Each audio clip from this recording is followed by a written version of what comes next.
Hi, everybody. This is Betsy Wurzel, host of Chatting with Betsy on Passionate World Talk Radio.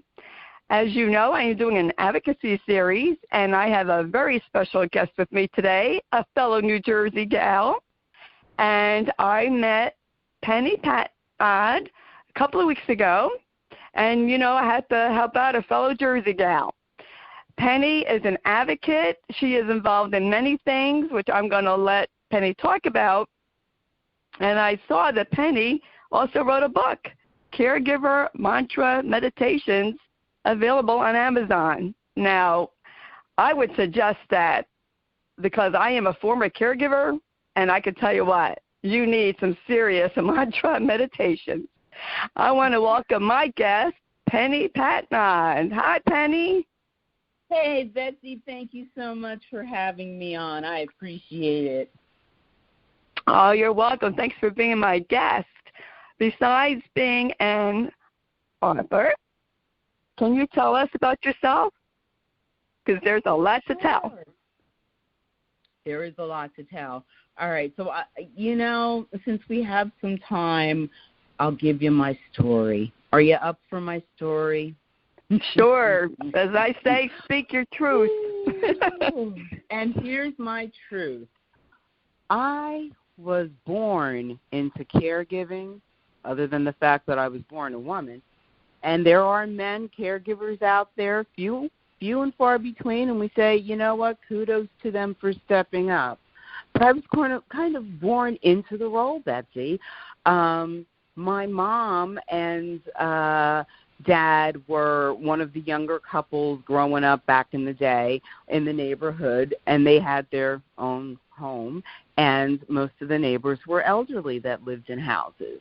And so that's kind of how my caregiving journey started, because Mom and Pops, when they weren't working on the weekends, they would help out the seniors as time went on in our neighborhood.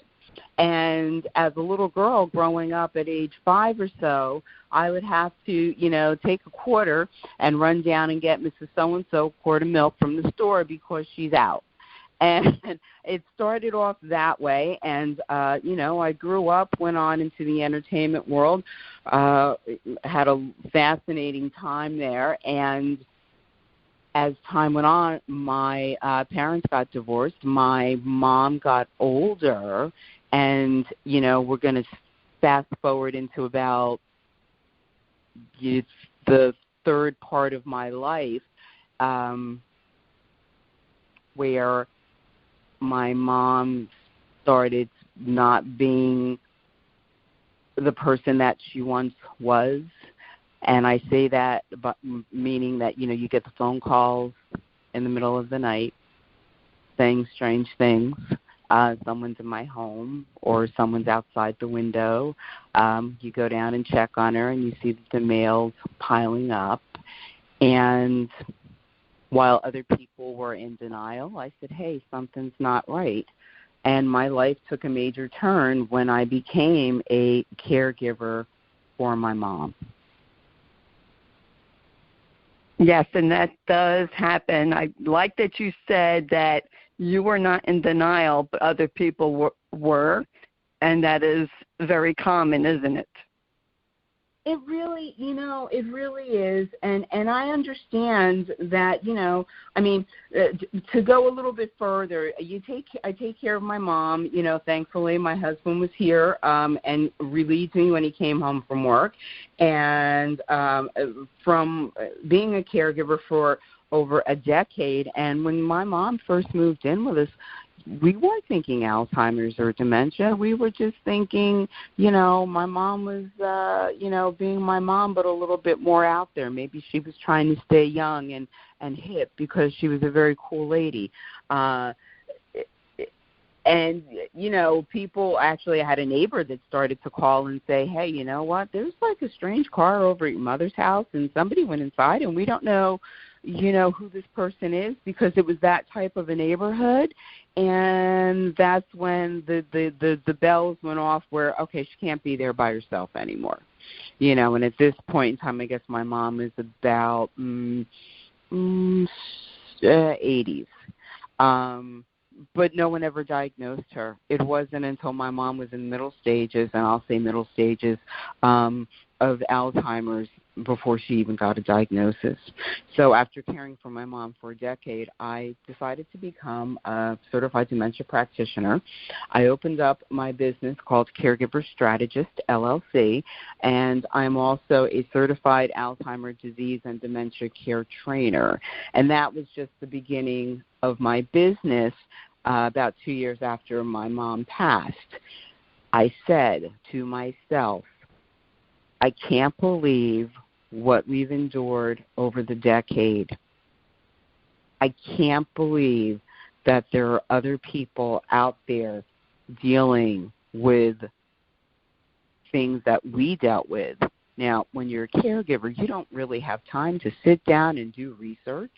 You don't have time to do anything other than trying to get through the day-to-day of doing what you have to do. And my mom was great. You took her to the doctor, and the doctor would say, hey, what year is it? Who's the president? What's the day? And she knew all of those answers. So I really felt bad after she expired, and we did hospice in our home. And that was, the end of life was, that's a whole stage, and we could talk, that's a whole other show, was that's right. Very traumatic. Very traumatic. Yes. And it was after that, after the experiences, when I said, this is what I want to do. There are people out there, there are families out there, there are caregivers out there that, and spouses and, other children taking care of their parents and grandchildren taking care of grandparents. And these people don't know what they're up for because the medical society doesn't prepare you. They don't prepare you for the next step. They oftentimes, especially if you've gone to a doctor who's been a long-term doctor of a loved one, they will often sometimes be in denial, too, about the patient. Oh yeah. They, right? And it's, yeah, and so I really feel for those individuals. And once I started my business and I started, networking and researching and meeting people and doing presentations, it became very apparent to me that, I'm not alone in this. People really do need help because no one's being for real. We see those lovely commercials on TV occasionally, right? For right. a particular type of medication, and you might see someone that's having a hallucination, and you're going, if that were just the worst of it, we don't see the ugliness that this particular disease does to the person that has it. We don't see what the disease does to the caregiver, to the families, to the friends, the changes of behavior, not only in the diagnosed individual, but the changes in behaviors around that individual, or, changes in behavior from the caregiver, from the families. It's a devastating disease, and it is one that I hope to see a lot more research and money go into it. But we know that we're going to have to take a back step now because of, the COVID pandemic. Right. I love what you're saying, Penny, and I can back you up 100%. And I just, love what you're doing. Now, your business, what do you do if a family contacts you and says, Penny, I need your help? What exactly do you do for the families? I have to tell you, if I find out that the family or the caregiver and I are a good fit for one another, because sometimes we're not. Sometimes, someone might be at a place where, I don't feel that I can help them. So I'll give them resources and other things to deal with. It really depends upon where the caregiver is at in the journey. That depends upon what I do. there are several stages of caregivers. And, there's the young person that is starting to think, or let's say the millennial, because I am not a millennial, but let's say we have a millennial, and they're seeing that, you know what, they're starting to think, gee, my parents getting older. How much longer are they going to be able to care for themselves? Or maybe they're starting to see slight changes in the parent, and it's starting to raise concern.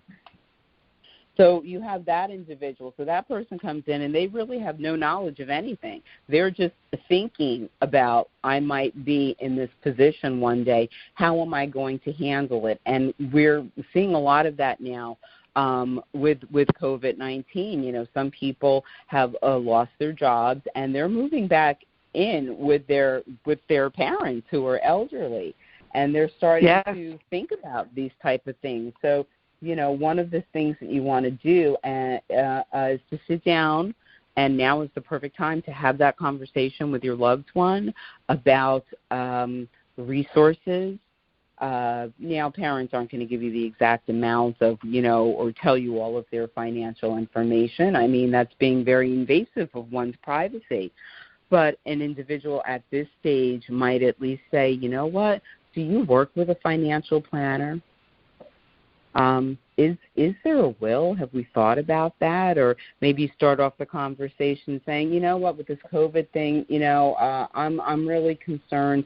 I'm thinking about writing a will. Maybe you can assist me in that, Mom, and maybe I can help you write one too. I mean, that's the beginning thing. The beginning process of what one can do, and not everyone knows how to handle that, dealing with a parent, or you might have a parent that's very resistant to giving up any type of information. So if you're in that stage, you want to start thinking about like the legalities of things, going to see an elder care lawyer, maybe researching what resources might be available, especially if you have a senior parent. And I can assist you with all of those things. Another individual might come in where they've just been thrown into the caregiving situation. No warning, no nothing. That could be, say, an individual had a stroke, and now they're on life support, and you have to come in and figure things out, and you don't know where to begin. That's when you call the caregiver strategist. I come in, and I can help you sort through what you need to know, what you need to put into place, put you in contact with individuals that can assist you, help you with the whole hospitalization process of how to deal with it, help you with your feelings and emotion, because you're dealing with turmoil. You've just been thrown into a storm, so you don't know what's up or what's down. That's right. And then very true. Go ahead. Yeah, that's very true. And because of my background, and as I was telling you when I was younger, what we didn't realize, what I realize now in retrospect, was a lot of the elderly people that were in the neighborhood back in the day. Do you remember they would call Alzheimer's old-timers disease? Right, or you were senile. Yes. Right, senility. Yes. And that's what, believe it or not, a great number of people in the neighborhood that I grew up in actually did have some form of dementia as they started to age. And I just thought that was a normal process of aging, of life. I didn't know any better until I was out in the world. I mean, we're talking about a 5 or an 8-year-old. So that is why Alzheimer and dementia are so, dear to me, because it's a devastating disease. And if you're a caregiver, and if you just come into this situation where you realize there's something wrong with my parent, the bills are piling up. Mom used to be meticulous all the time, and now she's very unkempt. My mother didn't curse, let's say, and now she's cursing up a storm, and you say, okay, there's something wrong. Or you find out that your parent's been out wandering, and now you're in this situation and you don't know what to do. That's something else that I can help you with. We'll break it down as to where you are in your life right now, what you need to do for your parent, finding out what your parent wants, because it's not just about what you want. You have to remember that this person is still a human being. They have, feelings.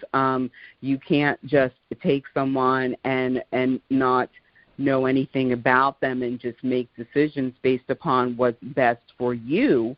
You have to also say, what's best for the person that I care for. And sometimes you're going to have backlash from family members that are going to, completely disagree with everything you say, and they're going to gang up on you, and everything that you do or you say is wrong, and you go, who can I talk to about this? This isn't right. I need someone that, can help me figure this out. I need someone to listen to me. You call me, and we come up with a plan. We sit down with a plan. Let's see what will work best with your family. We can sit down. We can help you with mediation. And we can look at all of your options and help you get over the obstacles that one faces during that caregiving journey. That sounds great. Do you help people with negotiating with nursing home placement or assisted living, helping them pick out hospice care? Absolutely. That is something that is it's a very personal it's a very personal decision between the caregiver and the caree.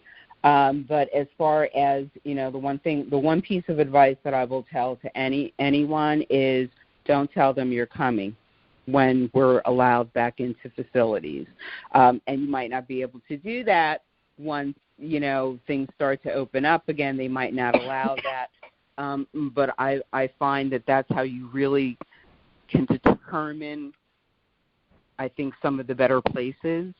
And I have to say that I am also a AFA partner, and that was one of the things as a partner in excellence that I was trained to do, to go into facilities, to look at facilities, to see what was wrong with facilities or how they could become better or, make improvements.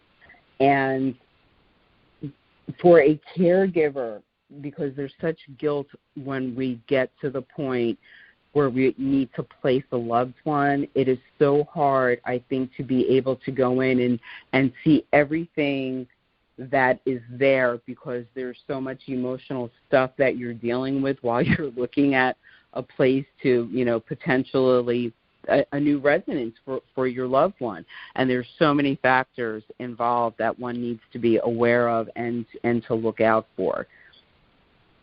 So true, Penny. The guilt of caregivers is astronomical when they have to place a loved one. I saw that with my own mom, which had to place my dad, and I'm in several groups, and it's a common thread of the guilt. And I wish I knew you 20 years ago. I even wish I knew you 10 years ago, and dealing with, all this, because I never heard when my husband Matt had Alzheimer's, never heard of a caregiver strategist. I never heard of anyone helping until it was really, he was at the end of life. I wish I had someone to help me research and pick out a hospice. I truly do. And I want to just tell the caregivers out there, the listeners, seriously think about calling Penny, somebody, in your area that does this, that can negotiate for you, that will help you, that sort things out for you. This is a valuable service that I think I highly recommend it, because I probably would have hired somebody had I had known that there was people out there, to do this for me. And if my mother, she's 90 years old, if she ever had to get into a home, I know who to call. I'm calling Penny. Or I will tell my I have power of attorney, my brother has power of attorney. I would say call a consultant because you need the help. You're right, because think about it. Caregivers rarely have time for it's like working 2 full-time jobs in actuality when you're a caregiver. If you have a full-time job or even a part-time job, and then if you're caring for someone that needs you 24/7, if you have no one to help you, you have to think, do for this individual, and you still have to remember to, stop, put that mask on your face like they tell you on the airplanes. And so often we just forget about us as caregivers altogether because we're so engrossed just trying to do the best for the one that we love and just trying to, keep our sanity. Yeah, I mean, when things get tough, when there's a chronic illness, and especially when there's one where there's cognitive impairment, I mean, I remember the days of, you don't sleep. I ate constantly because I didn't sleep. So I would, sit and eat constantly, but you're constantly nervous. You're on edge. You're edgy. You're always doing something. You're always going, moving, doing. And you just forget about yourself. And it's really important to remember that, you didn't cause the individual's disease. You can't heal the individual's disease. And you're caring for the individual with the disease the best that you can. And in order to continue, you got to stop and take care of yourself. Absolutely. Because we forget to do that. Yes, yes, that's true. I tell caregivers all the time, Penny, that self-care is literally a matter of life and death, that if you want to make it to the other side of caregiving, you have to take care of yourself. It's a must. It is. It's a must. Because it's a rough journey. It really is. And it doesn't matter who you care for, and the other piece of advice that I would tell caregivers, especially, it doesn't matter who you are, is to ask for help. Stop being afraid. Ask for help. Okay, now I know as a former caregiver, somebody's sitting there going, well, what do you think? I don't ask for help? They don't help. They don't come. They don't blah, blah, blah. Because they won't unless you are very specific. Be very specific with people. I need you to pick up my laundry on such and such a date. Can you come cut my grass? Can you go to the store for me on Tuesday and pick up the following? I tend to find out I didn't want to ask for help, because I could do it all. Me too. I could do it all. And the people that I did ask help for, I would cry and beg for.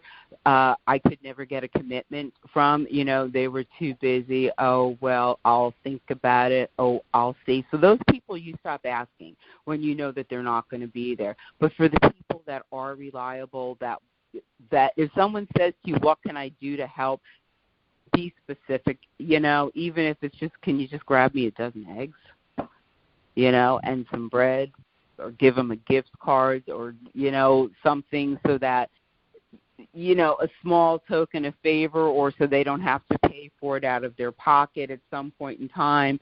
Even if you give the caregiver a gift card to use someplace, anything that anybody can do to help a caregiver, just do it, just step up. And it's not charity.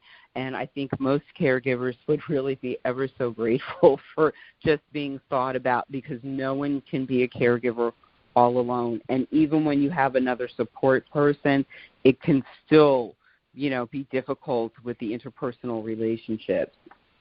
Absolutely true. Yes. Penny, I want to ask you about your advocacy for aging in place. What is that? Okay, well, I'm a board member of a grassroots organization called Aging in Montclair.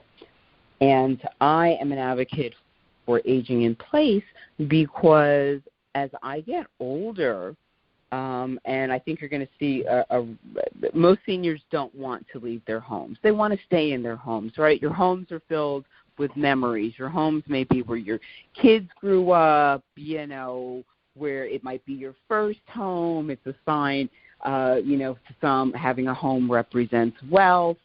And it's what you love. It's yours. It's what you worked for. It's what you built up. And you don't want to see that go just because you're getting older.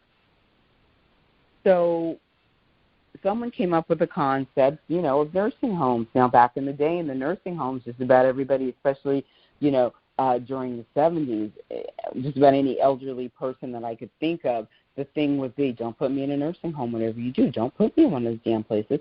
You go into a nursing home, and it was dark, drab, smelly. I did say 70s, okay? Yes, I worked at a nursing home in the 70s, yeah. Yeah, you remember this? So, yes.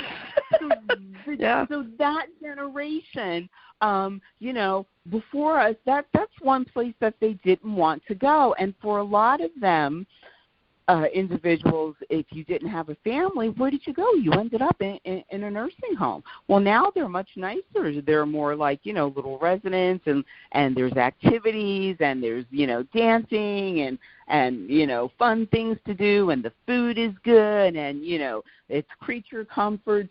So I'm not against any type of senior facilities or anything of that nature. I am just partially, if I could stay at home and take care of myself, just like many people want to, then why shouldn't I be allowed to? If I am not a danger to myself, if you have a spouse, the people that have been in love, they don't necessarily want their partner to go into a senior facility while they maintain a home, if they can help it. So if you are a person that can take care of yourself, then why not age in place?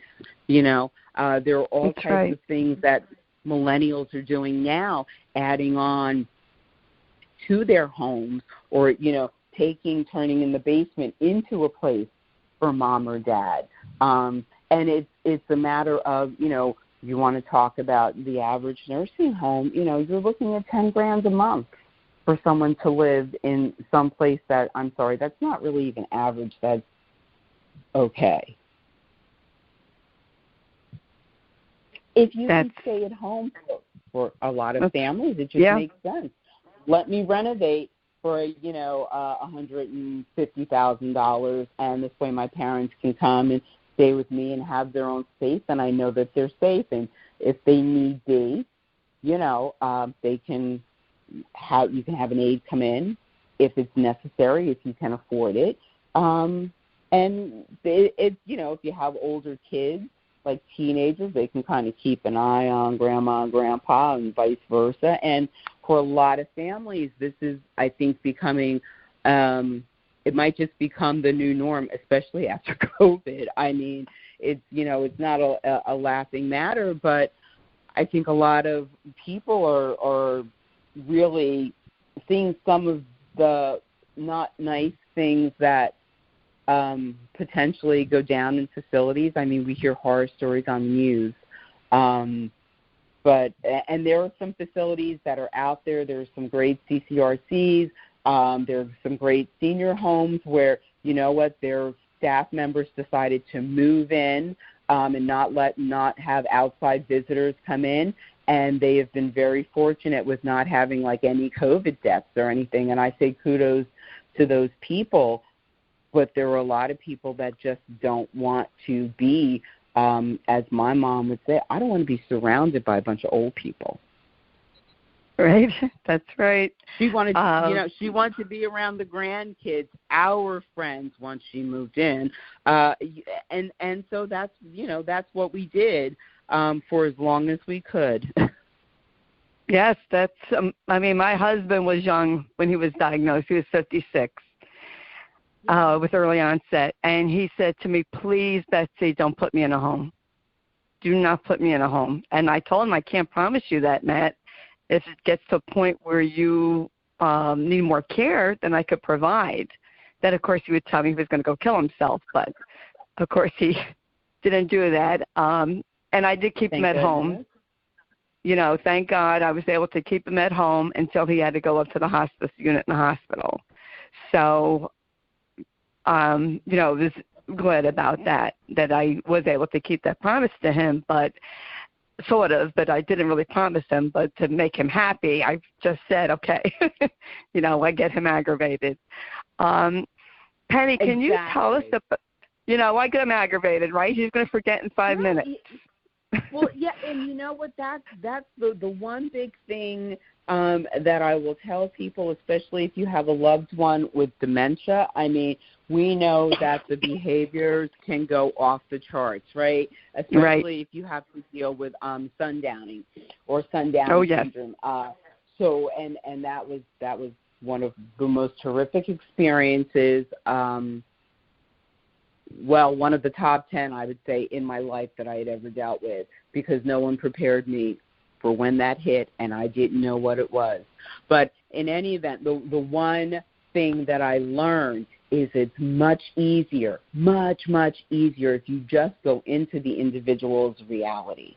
Because if the mind is missing pieces of it, pieces of memory are gone. You cannot go in there and argue with that person because it's just a losing battle. So just for Pete's sake, let them win and remember that, you know what, it's the disease.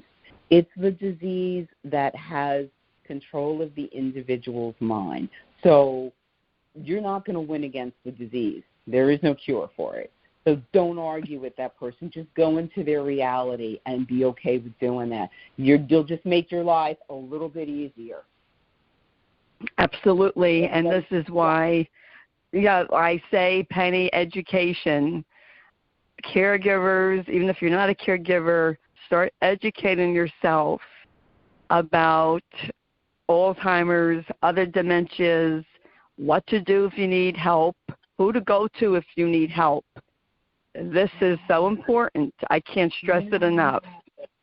Yes, and I would really like to say to people that are caregivers for loved ones that have some type of chronic illness is to start to document the journey. Document the journey of wherever you are right now in any way you choose to, whether it be, pictures, video, or journal, because the times that you think are really bad now, unfortunately, when you look back in retrospect, you're going to find are some of the better times. Absolutely true. Absolutely, that's the truth. Yeah. Yes, that's for sure, people. I back Penny up because I did videos with my husband, and I showed all sides because I want people to see that. I wanted them to see the good, the bad, and the ugly of this disease. And, it's like, when they forget your name, you can't believe it. But then when, you see them hallucinate, and even if you read about it, at least when you read about it, you sort of are prepared. But when it's in your face, it's a whole different situation. And I was ready. I knew how to handle it with Matt, not with my mother-in-law, because the information wasn't available 18 years ago. Nice. It just wasn't. Penny, can you tell us about your book? Because it sounds so interesting. Oh, yes. Okay. So what I did, we're talking about documenting, right? And I wish I had have documented much more than what I did do. But I'm a doodler. And I would, when things got really, really bad during the course of caregiving, my wonderful husband, and he'd probably be like, I can't believe you said that, helped with my mom. I mean, I would be at home with my mother. Let me back up for 1 second before we even get into the book.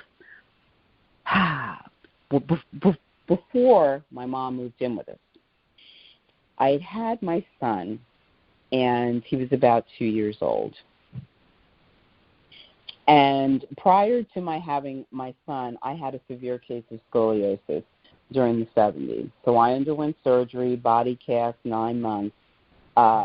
And after I had my child, I fractured a couple of vertebrae, and I underwent another 4 surgeries after that. So, but I had to wait until my son was 2 because I wasn't going to let anything near this precious little thing, right? Even though I was in excruciating pain, I had the surgery. We had many complications. To make a long story short, I was supposed to be in the hospital for 5 days, and I turned out that I was in the hospital for almost a month and a half. And my mother cared for my son along with 2 siblings. During this time, this is before we started thinking things were a little funky, but, it was Mom trying to stay young. She was probably so protective and so on top of things you would not even believe. Whenever my mother was with my son, even up until she got towards the end of life, and I see this with other people that have, like, dementia, when they are with their grandkids or their kids, they are so different. They are so different. They can go, for most people, you can go from being a really nasty individual and you put a kid in the mix, and I don't know if that has something to do that triggers the brain that takes them back to, their childhood, but the attitude, the change of attitude was amazing. So we used my son as a way to get my mom to move in with us full time after my surgery. I was pretty much recuperated by the time she had moved in. But that's how we got my mom to move in with us, because we didn't want to put her into a senior facility. So during this time, when things got bad, towards the later stages of dementia, I would have little breakdowns. I would go in the shower and I would have shower tears. And, quite sure caregivers are familiar with the shower tears. You go in there and you're crying all right. You don't want anybody to hear you. And during this time, my husband would, commute into Manhattan, and he'd come home and he would have, like a 12-hour day. And he would look at me when things got really bad, and he would just say, you need to go. Go out, go to the mall, just go somewhere, get out of the house, take a break. And then towards the latter stages, it got to the point where, my mom, she just didn't sleep. She didn't sleep. I don't understand how anybody could go for so long, but she was a wanderer. So everybody in the house kind of stopped sleeping because you would get, awoken at 3 or 4 a.m. in the morning. So you couldn't sleep, and you'd be worried about her going out and getting hurt. And, you take the safety precautions, but somehow, no matter how smart you thought you were, my mom turned out to be smarter. And it turned out that during that time, my husband had a heart attack. And at that time, he was, I think, 46. So now we're looking at almost 12 years ago. But it was a devastating time. And what I did was I started to just write myself little mantras or just little sentences because I was trying to keep my sanity. I was thinking some really, really horrific thoughts, and I have to tell people out there, no matter what you think, as long as you don't act upon it, it pretty much is normal when you're a caregiver. So be gentle with yourself and don't beat yourself up, because we are only human. And we're not meant to to take a lot of what the world is throwing at us once we enter the caregiving stages, and even now. So be real kind to yourself. So I had these little scraps of paper and things, and I said, you know what? I had gone to Chicago, and I'd give my presentations on, Alzheimer's disease and dementia care and caring for the caregiver and diversity in caregiving and hands-on caregiving. And I said, hey, you know what? There's a lot of stuff out there about caregiving. I like to meditate, but I do a different form of meditation. I like to move when I meditate. And my way of meditating is often taking that mantra and just moving with it, just until whatever is bothering me, I release. And sometimes I just need to intake something that's just good, that doesn't hurt, that doesn't cause tears, to just fill my body with, some type of rejuvenation. To find joy or happiness, because at one point in time, there was no joy, there was no happiness, there was just a lot of grief, a lot of guilt, a lot of sorrow. And people say, well, why didn't you go to therapy? Well, yeah, I did try therapy, but here's the deal. It's very difficult to talk to a therapist when they don't know or they haven't been in your shoes. So yes, it's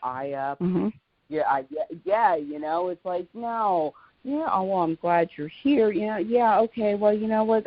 I shouldn't be here. I should be, making a meal or cleaning up something off the floor, So I put together my my scraps of paper that I felt were helpful to me, and I just made a list. It is just a list of caregiver mantras, and I broke them down according to feelings. You'll have, several for compassion. You'll have several for fear. You'll have several for, grace for yourself, wellness for yourself, releasing anger when you're dealing with your loved ones. And they worked for me. They helped me. And as a caregiver, how often do you really get to sit and just be? Caregivers don't. You say, well, if you don't have 10 minutes, then you have a real problem. But you know what? When you're a caregiver, those 10 minutes are precious. And a lot of people are going, well, there's something that I need to be doing right now. So what's good for your body? Movement is good for your body, even if it's just walking, right? We need to move. We need to have some sort of exercise in our body, and I'm not talking to the gym and sweating it out. And another way, you need to fill yourself with something good, with something positive. Other than what we feed our bodies, we also need to feed our mind and our souls with something good. And that's why I came up with my caregiver mantra meditations. And one of my favorite mantra meditation that I'll share with you is, I eat well, I move well, I sleep well, I am well. And I'll just get out there. Sometimes I'll say it in the morning to start my day, or sometimes, I'll just keep it in my head throughout the day. I eat well, I move well, I sleep well, I am well. I eat well, I move well, I sleep well, I am well. That's awesome. That's so awesome, Penny. And your book is available on Amazon? My book is available. Yes, it's available on Amazon. And if you're Kindle, it's also available on Kindle. And I think if you're in the Kindle book club, you can get the book free of charge. That's excellent. Penny, I can't believe how fast the time went. How can people get in touch with you? Oh, I would love for people to get in touch with me. The easiest way is, well, first of all, I would love it if you guys would go over to Facebook. If you're on Facebook, my Facebook page is Caregiver Strategist at Facebook.com. My website is caregiverstrategist.com. I'm on Twitter as Care Strategist, I'm on Instagram as Caregiver Strategist. And my phone number is plastered all over the place, so you can always make an appointment with me via Facebook, or you can give me a call. Send me an email. I'm caregiverstrategist@gmail.com. Thank you so much, Penny. I appreciate you being on Chatting with Betsy. I want to tell the listeners, check out Penny's page, a caregiver strategist. That's what I did. I checked it out, and that's why I called Penny for an interview.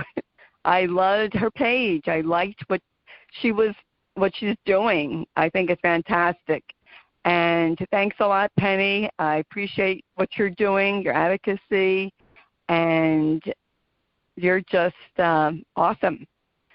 Folks, thank you, Betsy. You're welcome. If you missed any of this audio cast, you can catch it on Spreaker, Spotify, iHeart, Google, and Apple Podcasts, to name just a few. If you don't want to miss my shows, subscribe. Look up Chatting with Betsy on those podcast channels, and it is for free. I want to thank Jeanne White for producing the show and writing the blog. Please read the blog. There will be information about Penny on there, how to contact her, about her page, her book. So please read the blog and share this audio cast. And folks, please be kind. We need kindness. Be a light. Shine bright. And have a great week until I chat again with you. This is Betsy Wurzel, host of Chatting with Betsy at Pastor Walt Talk Radio. Chat with you soon. Bye-bye.